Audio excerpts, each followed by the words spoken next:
Japan as a country మనం చూసుకున్నట్టుగా sir అంటే world war 2 తర్వాత వాళ్ళు పూర్తిగా పతనమైపోయారు అంటారు. అంతేకాకుండా వాళ్ళు డెవలప్ అయిన క్రమంలో గూడా తరచుగా కంట్రీలో మనకు ఎర్త్ క్వేక్స్ అవి ఇవి రావడం గూడా మనం చూస్తుంటాం.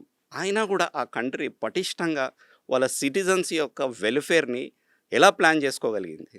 Japan is a very good example that ఎంత ఇబ్బంది పడినా ఒక న్యూక్లియర్ బాంబ్ పడి డెస్ట్రాయ్ అయిపోయినా మళ్ళీ టాప్ నేషన్స్లోకి వచ్చేసింది.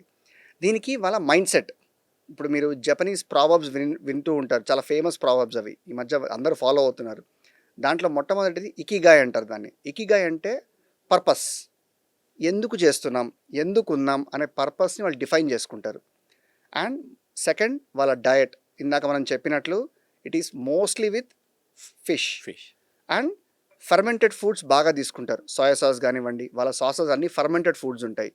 డెఫినెట్గా ఈ fermented foods, soya sauce usage వల్ల మన గట్లోని గుడ్ బ్యాక్టీరియా కంటెంట్ పెరగడము, దానివల్ల బాడీకి కలిగిన అడ్వాంటేజెస్ అన్నీ రావడము డెఫినెట్గా జరుగుతూ ఉంటాయి. And activity. ఇప్పుడు మీరు జపాన్ కానీ or any other developed countries తీసుకుంటే వీళ్ళల్లో యాక్టివిటీ లెవెల్స్ని ఎక్కువ ఉండేటట్టు వాళ్ళు అలాంటి ఒక ప్లాన్ అట్మాస్ఫియరే క్రియేట్ చేస్తారు వాళ్ళు. యాహ్! సో ఓపెన్ జిమ్స్ అంటారు. అంటే ప్రతి అపార్ట్మెంట్ కాంప్లెక్స్ బయట కానివ్వండి, పబ్లిక్ పార్క్స్ బయట కానివ్వండి, there are lot of open gyms. అంటే పీపుల్ వచ్చి అక్కడే చేసుకోవచ్చు. వాకింగ్ ట్రాక్స్ పర్ఫెక్ట్గా ఉంటాయి, వాక్ చేయొచ్చు.